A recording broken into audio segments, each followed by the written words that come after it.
Welcome to From Days to Years. I'm your host, Angie Lee, and I'm so excited for you to be here. I'm here with my friend Ashley. Hello. And we're talking about child safety, especially when it comes to motorized conveyances, things like e-scooters and golf carts. We live in a community, which is awesome, where you can take your child to school, or your child can actually get to school. So, it gives them a little more responsibility, gives the adult a little bit more freedom, and also saves on the traffic, which is horrendous Yes. where we live. Yes, it does. So Ashley had a harrowing experience happen to her, actually a member of her family, and she is going to talk about it today. Thanks for coming. Yeah, thanks for having me. I have 4 children, a 13-year-old, a 12-year-old, a 10-year-old, and a 3-year-old. And back at the beginning of December, my 10-year-old was scootering to school, and he was hit by a car. Thankfully, he is okay. He was stopped at a 4-way stop. He assures me he stopped. The other car was stopped. She saw him. He proceeded through the crosswalk, and then all of a sudden, she hit him. He said she was going very slow. He fell off of his scooter, proceeded to get up, walked his scooter across the street, and said his legs were shaking. He was so scared, which I can only imagine. And when the lady saw he was on the sidewalk, she gave him a thumbs up and drove away. That really upsets me. Just thinking about it again. His fender was broken off of his scooter. Thankfully, that was the only thing that was broken, and he was okay, but it pains me that someone hit him and drove off. As a mother, I would never do that to someone else's child. Yeah. We think that she had a child in the back seat, and I couldn't imagine. It would kill me to live with that for the rest of my life. It's just something where, that sort of situation happens. You call the police, you call mom and dad immediately, and the whole way the situation went down is just unfortunate.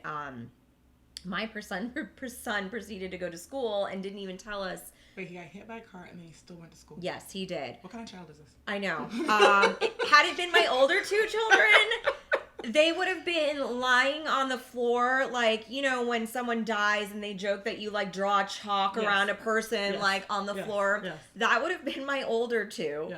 But my 3rd is just the most easygoing child. Wow. That he went on to school, and it wasn't until after school. He went the whole day? He went the whole day. And after it happened, he did send us a text saying, I broke the fender on my scooter, which we didn't think anything of because we have had so many of those fenders break off of the scooters. It's like a common issue with this scooter brand. Okay. So we have backup fenders at home. And so my husband said, don't worry about it. We'll fix it when you get home. Yeah.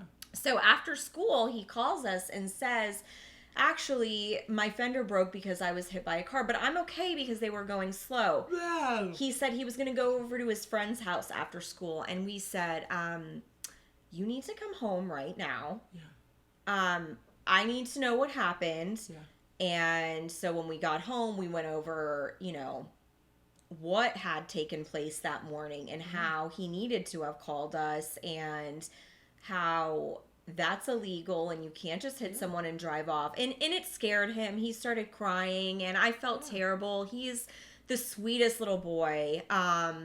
And we called Florida Highway Patrol and it took it from there. But he didn't understand the gravity of the situation.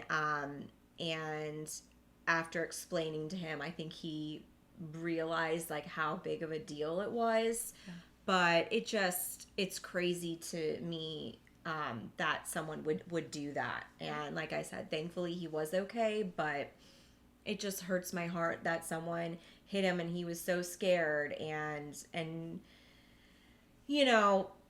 didn't think, hey, maybe I should call mom and dad because this is kind of a big deal. I just kept saying, I'm okay. She was going slow, and it breaks my heart. Yeah. So. Yeah, to me, it's crazy as a parent and a responsible parent that you would hit a kid, whether you did it on purpose or it was a mistake, get out your freaking car, see if the child is really okay, because you don't know. Child injuries could be fine one moment and then escalate the next. She should have called the police. Correct, 100%. Should have absolutely called the police. 100%. And when Florida Highway Patrol came to my house, he said, unfortunately, this happens a lot, and it's scary. He said that typically people don't stop because they either have, an expired license, maybe their insurance isn't, or registration isn't up to date, maybe they have something in their car that isn't on the up and up, but it's just, regardless, yeah, you do the right thing and you call. I mean, the problem is that if you get caught, you're going to be in a way more trouble than getting maybe a ticket for having an expired tag, or I don't know how they handle that stuff, but it's, it's sad. I went and knocked on doors. I left notes on doors for people who didn't answer. On that particular corner, there is an apartment that has a Ring doorbell, and they didn't answer, so I left them a note. I ran back to my car, and I had a little piece of cardboard in there, and I wrote my information down with my cell phone number saying, please, this happened at this time. If you have anything on your camera, please reach out to me and let me know. And they did send me a text saying that they didn't have anything. So that was unfortunate. But we were able to pinpoint exactly what route my son took that morning and what time that happened because of Life 360. So, and wait, for people who don't know what Life 360 is, it's an app on your phone. Yes, it's an app. And you can put your whole family on it. Yes. And it detects where the children or adults are at any point in the day. And you can actually push a button and zoom in to where they are. Yes. So you saw his whole route. Yes. The whole route, exactly when he left our house and exactly what time he got to school, the exact path that he took. And I like it because, I was able to say, okay, this is what you took. Okay, let me look on your Life 360. Yes, that is exactly what you did. Just because sometimes kids' memories aren't the clearest. Yes. So I didn't want to go back and look to make sure before I started knocking on doors and asking. And I asked in the neighborhood Facebook page too, hey, if you have any information, reach out. I did have a gentleman reach out that morning that was walking his dog who thought that he saw the person that hit him, but his description of the car did not match what my son had said, and he was 100% certain on the color of the car. So I'm not sure what happened there, but he did send me a nice message and reached out and said that someone who was walking their dog stopped and spoke with my son and asked if he was okay.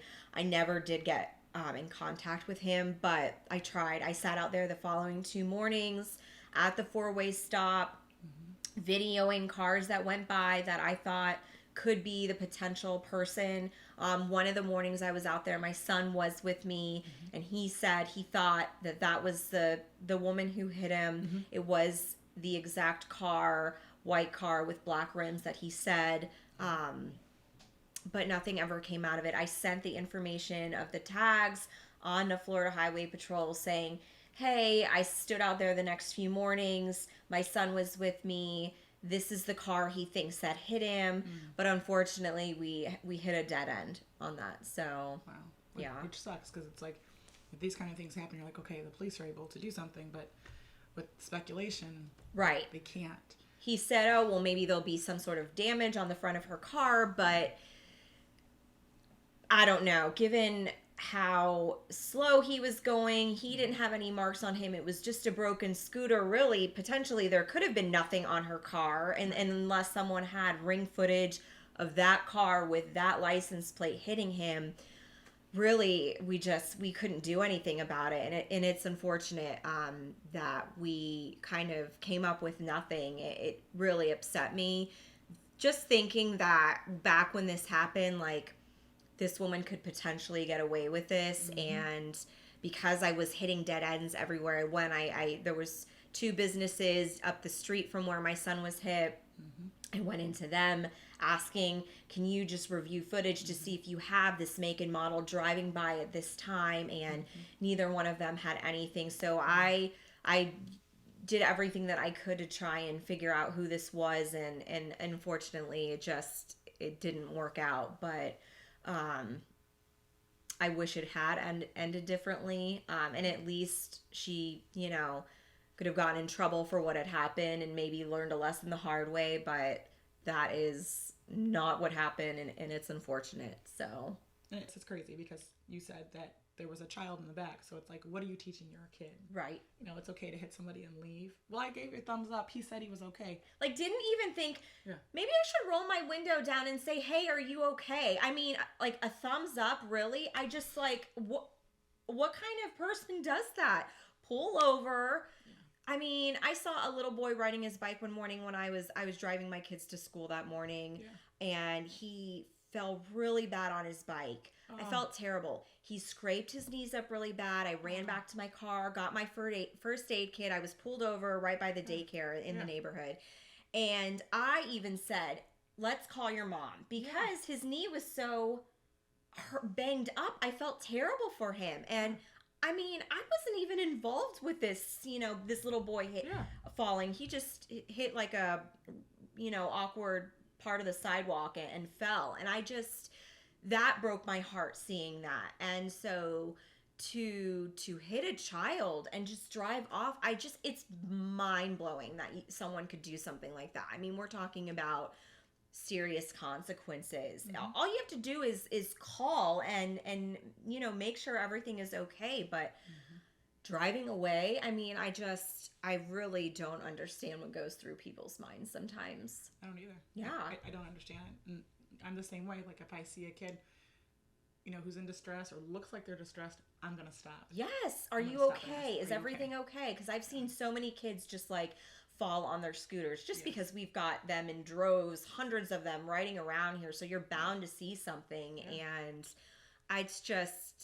it's crazy to me. I feel like we all I always look out for other people's children in here. Whether I know the child or not, if I see someone fall and get hurt, I'm going to stop and make sure that child is okay, because God forbid it was my child. I would hope that someone would do the same for my child. And I think in our community they would. We've got some pretty good people in here that, I feel would stop. I did get a call from a girlfriend one day when she saw my oldest riding on his scooter like a crazy man, and she said, I don't want to call in and make you think that I'm like tattling on him, but I saw him riding, he wasn't looking, he was driving in the road, and I said, thank you for calling, I appreciate it. And when he got home, I said, I just got a call from so-and-so telling me this. Why would you be driving like this? Right. It's not okay. He's 13. You know better. And I don't want to be getting phone calls like that from parents. You need to be looking both ways, being safer. It's just, I feel like older boys just are, I don't know if they think they're invincible or what, but I'm just like, come on, be smarter. You know better than that. And that's the thing. So earlier we were talking about this, and it's not the child's necessarily responsibility. We can educate our children. Right. There's definitely things we can do, and we'll talk about some of the things that we can do to help our kids stay safe in golf carts and in motorized conveyances, the e-scooters, the e-bikes, and all that. But really, it goes back to the adult driving the car. Right. My husband always says, you're driving a weapon. 100%. You are driving a weapon. You are driving something that can kill someone or seriously injure them. And again, with child injuries, you don't know. It could go from 0 to 100 real quick. Right. When you have a 6,000-pound car hitting a body, whether it's a child or an adult, you're talking about, potentially, killing someone, life-threatening injuries. It's not something that needs to be taken lightly. Yeah. So I agree. So I would caution, ask, maybe educate drivers. Again, don't think of it as a car. Think of it as your driving weapon. You can hurt someone.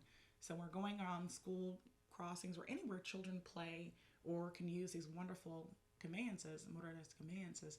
Slow down.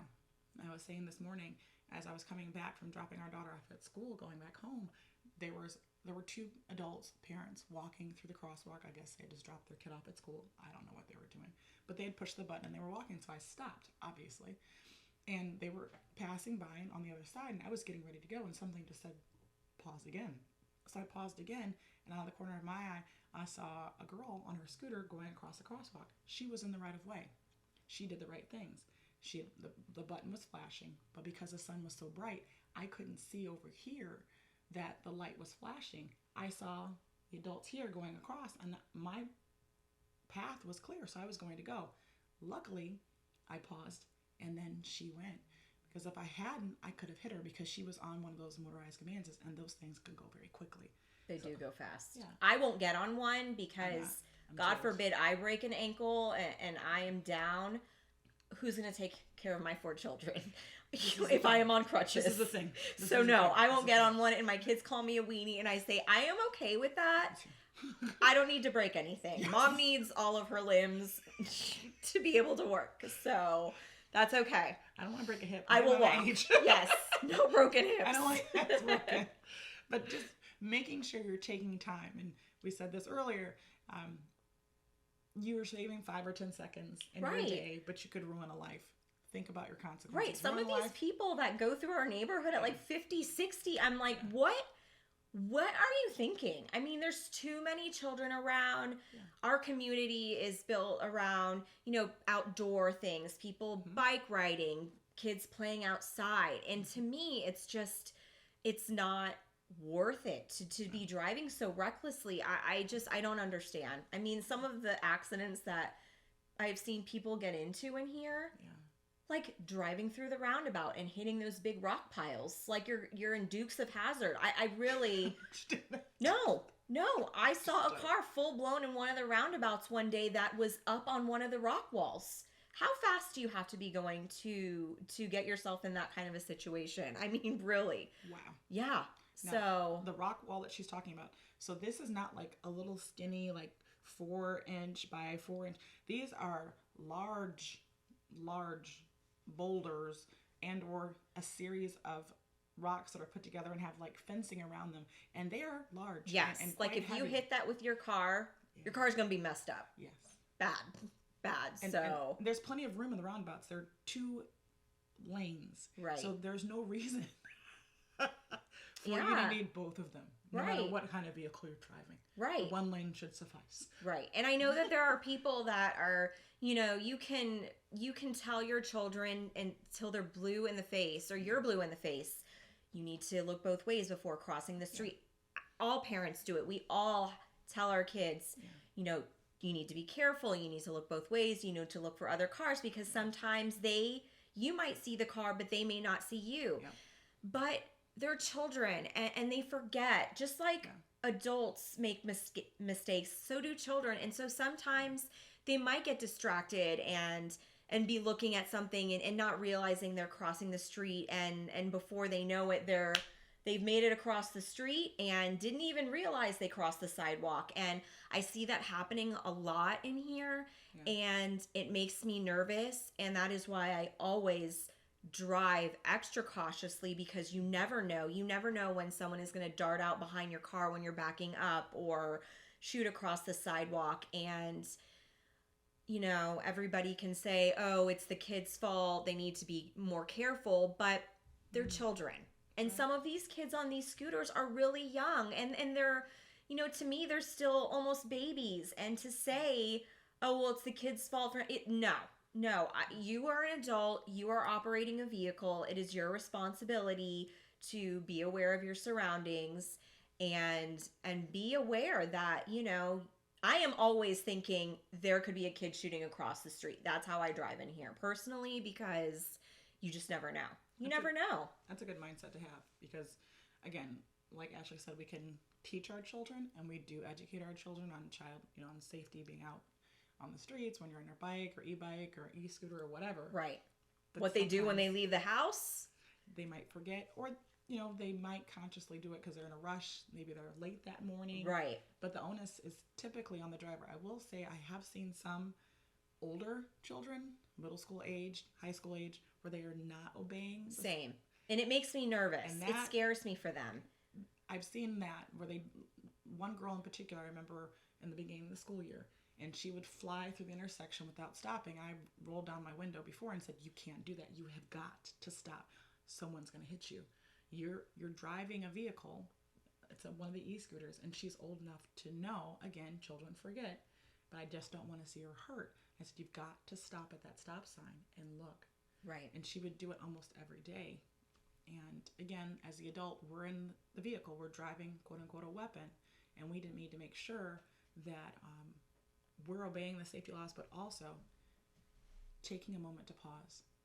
But because again, you're driving a weapon, and you could ruin a life, not just yours, but a child or even an adult. We were talking before, there was an adult killed in our neighborhood. Yes, yeah, 100, like walking across the sidewalk. I mean, that stuff shouldn't be happening. It's, you know, we live in a pretty big community. Yeah. There are cars potentially driving in here that don't live in here to use this as a cut through, but you know, there are residents in here that drive really fast too, and I just think that we need to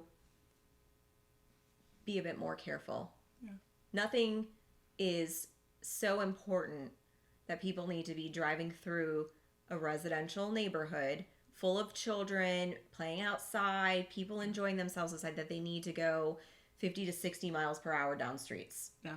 Yeah. And I've yelled at cars before too. If I see a car speeding down my street when there are always children playing ball out in the street, riding just regular bikes, you don't need to be going 40 miles an hour down a side street in a neighborhood. It blows my mind. It's not worth hurting or hitting someone. I mean, really. And these are neighbors. Like, yes, they are. Come on. Aren't you embarrassed to be driving down neighborhood streets like a bat out of hell to get home 2 seconds sooner? There was a lady, and we're talking about our neighborhood, but this is a systemic problem. This isn't just our neighborhood. We are well aware. Your neighborhood too, honey. We know it's in yours. Okay? Yes. But there was a lady, I was coming around. I just dropped off the car seat for a friend because her child needs a car seat, and I do carpool. I'm the mommy van that drives carpool. Yeah. We love kids bopping there, by the way. Yes. And I was coming back, and on one side of the street, it was blocked, and it was her side. So as a car, and it's on your side, you have to stop. She came barreling towards me, and I'm like, can't do that. And I saw her, so I paused, and she's telling me to move out of the way. I'm like, no, the obstruction is on your side of the street, which means you have to go over, and I get to pass. And she kept telling me to go over, and I just looked at her like, now I got time this morning, and I'm not doing this. So I just sat there, and she backed her car up, and then I went by. And I rolled down the window and told her, and she wouldn't roll her window. I rolled down my window and told her, the obstruction is on your side. You can't, first of all, run through the stop sign, because there's a stop sign on that corner. Right. You can't run through the stop sign, and the obstruction's on your side. You have to pause. And she would not. Did she just look straight forward out her window like, I am not looking over at this lady?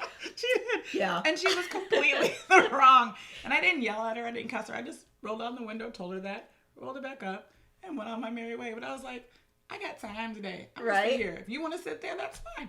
And I could have easily gotten out of the way. But that morning, I just didn't want to do it. Right. And she's one of those ones, I have seen her car fly through the neighborhood. So to me, it was great to be able to tell her, nah. Yeah. Seriously. Not today, sister. Not today. I'm not doing it today. But again, going back to adults taking responsibility. Know, this sounds stupid, but know the traffic laws. I mean, stop at the stop signs, stop in the crosswalks. Those little flashing lights aren't there because it's almost Christmas time. Right. They're there because someone's in the crosswalk. Stop, slow down. Think about somebody else besides yourself. We're not saying everyone's selfish, but there are a few of you, as in the lady who hit her son. You need to stop. And in the past year, it hasn't just been my son that's been hit. That's true. I don't know if this is happening frequently in other communities or if it's just we have a school in here. We have so many families in here, but it has happened several times to other people. And it's not okay. A little boy just a few weeks ago was hit, and he was in the ICU with a shattered arm. I mean, I just it's crazy to me that this is just happening so frequently, and just be aware, do the right thing. If this something like this happens, pull over, see if they're okay. Don't just give them a thumbs up and drive off and think, oh, they made it across the street, they're fine.